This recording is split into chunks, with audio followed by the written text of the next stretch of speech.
सही से जांच हुई तो आधा दर्जन से ज़्यादा आईएएस अफसर्स फंसेंगे यहाँ के। लेकिन नौकरी तो खतरे में है ही है। प्रिवेंशन मनी लॉन्ड्रिंग एक्ट के बाद से कुछ बच नहीं जाता है।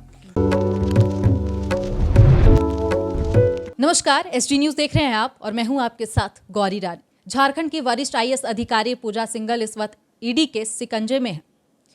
ईडी पर जो दायर याचिका हुए थे वो अधिवक्ता राजीव कुमार ने किया था। हमारे साथ इस वक्त अधिवक्ता राजीव कुमार जी मौजूद हैं। हम पूरी विस्तार से चीज़ों को समझने की कोशिश करेंगे। राजीव जी, आपका एसडी न्यूज़ में बहुत बहुत स्वागत है।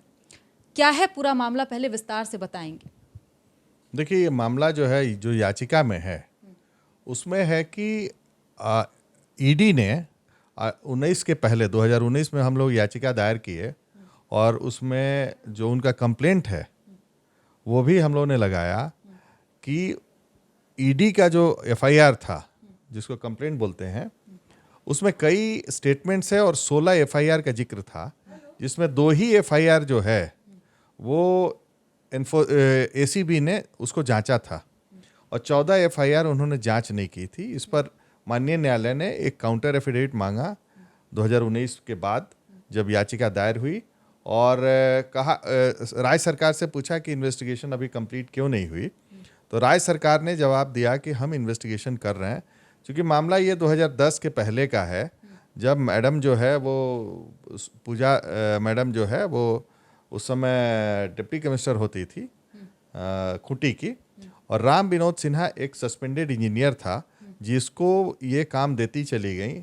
काम हुआ कि नहीं इन्होंने वेरीफाई नहीं किया। As a district programme coordinator, मनरेगा में लॉ है कि इनकी रिस्पॉन्सिबिलिटी होती है काम होगा कि नहीं होगा, और इस तरह की रिस्पॉन्सिबिलिटी सारे यहाँ के डिप्टी कमिश्नर्स की है। लेकिन ये घोटाला होता गया और यही इनका जो है मोडस ऑपरेंडी, इवन चतरा में भी रहा, गढ़वा में भी रहा, अन्य जगह जहाँ जहाँ रही, तो इन्होंने बहुत ही तेज़ तरीके से, मैंने एक तरह से बहुत फास्ट स्पीड से इन्होंने काम किया और काफ़ी जल्दी पैसा इन्होंने उगाही करना शुरू कर दिया। हर एक जगह से इन्होंने इसमें काम, वो बहुत टॉपर रही हैं, चूँकि टॉपर भी रही हैं, इसमें भी काफ़ी टॉप की थी।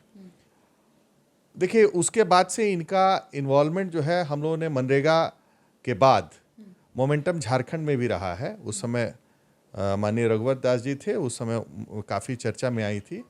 इन्हीं के तहत एक एग्रीकल्चर समिट हुई थी, वो भी रघुवर जी के टाइम में, और एग्रीकल्चर समिट में भी इनका नाम काफ़ी आया था। करेंगे कि जो भ्रष्टाचार के आरोप पूजा सिंघल पर पूर्व में भी लगते आए हैं, और यह भी कहा जा रहा है कि पूजा सिंघल जो है वो एसीबी तक जांच के कागजात पहुंचने ही नहीं देती थी। तो ऐसे में समझ सकते हैं कि पूजा सिंघल का पावर क्या था। साथ ही वह सरकार में भी फिट बैठ जाती हैं। सरकार कोई भी हो, वह सरकार के करीबी रहती है। पूर्व की रघुवर सरकार के वक्त भी हमने देखा और हेमंत सोरेन की सरकार में भी देखा। लेकिन जो पैसे, जो करोड़ों रुपए सीए सुमन कुमार के आवास से मिले हैं, क्या ये कमाई सिर्फ हेमंत सोरेन की सरकार के 2.5 साल हुए, ये 2.5 साल की कमाई तो नहीं हो सकती है ना 19 करोड़ रुपए।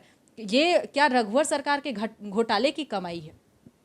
देखिए, आम जनता को समझना चाहिए, आईएएस अफसर्स ही पूरा देश चलाते हैं और आईएएस अफसर्स यहाँ के भी बैकबोन है एडमिनिस्ट्रेशन की। ये यदि चाहें तो लूट लें, ये यदि चाहें तो ईमानदारी से उसको काम कर सकते हैं। यहाँ पे एक प्रवृत्ति बन गई है आईएएस अफसर्स का, हम सभी के बारे में नहीं बोलेंगे, लेकिन मेजॉरिटी इनमें ये है कि एक तरह से ये लोग सभी मिलकर आज के दिन में ये लोग काम कर रहे हैं।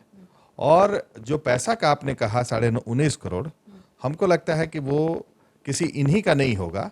और इतना ही नहीं है, ये पैसा शेल कंपनियों के माध्यम से कलकत्ता जाते रहा है, और जहाँ तक हम लोगों को इन्फॉर्मेशन है कि कम से कम हम समझते हैं कि हर एक महीना ये 20 से 30 करोड़ रुपया जाता रहा है कलकत्ता। कितनी शेल कंपनियां थी? शेल कंपनियां देखिए 20 का तो उसने डिस्क्लोज किया है सुमन कुमार और उसके लोगों ने, लेकिन जहाँ तक हमें इन्फॉर्मेशन है कि ये 300 से 400 कंपनियां हैं।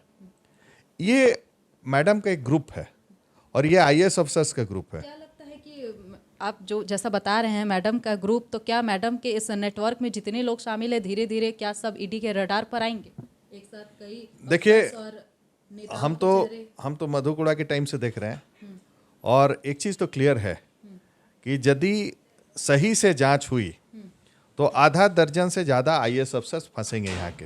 और अफसर्स का भी संरक्षण मिल रहा है। संरक्षण नहीं, ये ग्रुप है, ये सभी लोग कमाते हैं, ये कोई यही कमाई है, ये कोई नहीं है। आप ये सोच रही है कि पूजा सिंघल भ्रष्ट है और बाकी लोग दूध के धुएं नहीं है। इनसे भी बड़े बड़े भ्रष्ट लोग हैं यहाँ पे, और वो अभी छुपे हुए हैं। देखिए, एक सांस नहीं ले रहा है कोई ऑफिसर, आपको रोड पे नहीं जल्दी दिखेगा, वो लोग छुपा हुआ टाइप का है, क्योंकि उनको पता है कहीं वो लोग भी नहीं दिख जाए। और इतना जरूरी है कि पैसा जो है धनबाद होते हुए दिल्ली कलकत्ता जाता था, ये जांच कराए। और इसमें हम लोगों ने आईए डाला है, आईए डाल रहे हैं आज के दिन में, और सीबीआई आएगी तो प्रॉपर तरीके से हिसाब किताब इन लोगों का होगा। इस मामले में कानूनी प्रक्रिया और क्या होगी, क्या कुछ पूजा सिंघल उनके पति अभिषेक झा के साथ हो सकता है? साथ ही पल्स हॉस्पिटल भी काफ़ी चर्चाओं में है इस पूरे जांच के दौरान। देखिए, prevention of money laundering act जो है, ये इनकम टैक्स एक्ट और प्रिवेंशन ऑफ करप्शन एक्ट से बिल्कुल अलग है। वहाँ पे प्रूफ करना पड़ता है दोनों एक्ट में, इनकम टैक्स में और इसमें, कि एजेंसी को प्रूफ करना है कि आपने गलत लिया है। इसमें इनको बताना है कि आपने कहाँ से पैसा लाया। इनके लिए दिक्कत होगा, क्योंकि 200-250 करोड़ जो भी प्रॉपर्टी इनके पास है, इनको एक्सप्लेन करना पड़ेगा। आपका एक एक गाड़ी के से लेकर के जो भी आपका मूवमेंट्स हुआ है विदेशों में, चाहे जो भी आपने प्रॉपर्टी बनाई है, वो पैसा कहाँ से आया, वो सोर्स क्या था। ऐसा तो नहीं है कि बाकी आईएएस ऑफिसर्स का भी पैसा इसमें लगा हुआ है, बाकी पॉलिटिशियंस का भी पैसा लगा हुआ है। कुछ ऐसी चीज़ें हैं झारखंड में जो इनके साथ थी, जो इनके साथ फिट बैठती थी। क्या उसमें यहाँ के पॉलिटिशियन नहीं है? जो विदेश यात्रा में आप फोटोग्राफ आप लोग देख रहे हैं, क्या उनका पैसा नहीं लगा होगा इनके साथ? जब इतने मधुर संबंध है, फैमिली फ्रेंड लोग हैं, तो इनका ऑब्वियस है कि इनका भी पैसा लगा होगा। तो जांच का विषय है। अब ये जांच कितना होगा, क्योंकि मधुकोड़ा के टाइम में हमने देखा है जांच 20% हुआ था, 80% बच गए थे लोग। यहाँ भी कितना परसेंट होगा, अब ये डिपेंड करता है एजेंसीज पे, और माननीय न्यायालय के आदेशानुसार यदि इसकी सही तरीके से मॉनिटरिंग होगी, जो हो रहा है, तो 100% इसमें जांच होगी और सभी लोग फंसेंगे। क्या लगता है, पूजा सिंघल जिस तरीके से इन दिनों फंसती हुई नजर आ रही हैं, करोड़ों रुपए भी ईडी ने बरामद किए हैं, तो अब क्या पूजा सिंघल के पद जाने की भी संभावनाएं बढ़ गई है कि उनकी नौकरी खतरे में है क्या इस पूरे मामले पर? देखिए, नौकरी तो खतरे में है ही है, इसलिए कि प्रिवेंशन मनी लॉन्ड्रिंग एक्ट के बाद से कुछ बच नहीं जाता है। नौकरी तो चली ही जाएगी।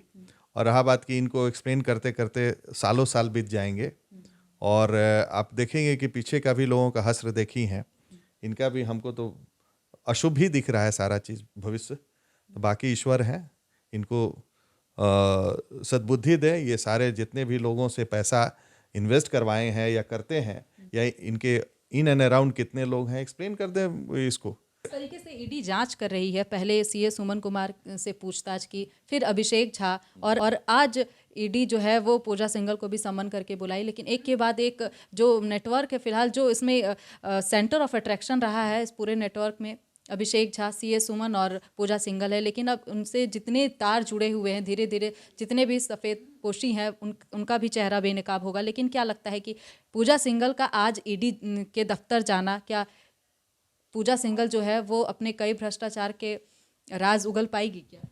देखिए, वो तो बोलना तो पड़ेगा ही। ऐसा नहीं है कि ये लोग कोई चीज़ सप्रेस करके रख सकते हैं।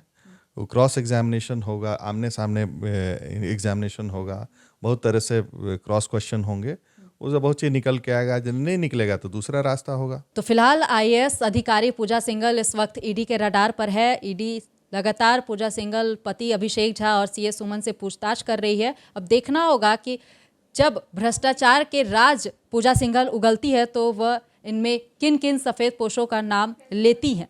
फिलहाल हमारे साथ इस वक्त अधिवक्ता राजीव कुमार झा बात कर रहे थे, जिन्होंने साफ तौर पे कहा है कि पूजा सिंघल का भविष्य अंधकार में है, और जिस तरीके से उन्होंने घोटाले किए हैं, ऐसे में उनके पद जाने की भी पूरी संभावनाएं हैं। फिलहाल इस खबर में इतना ही। तमाम और खबरों के साथ बने रहने के लिए देखते रहें देश टी न्यूज़।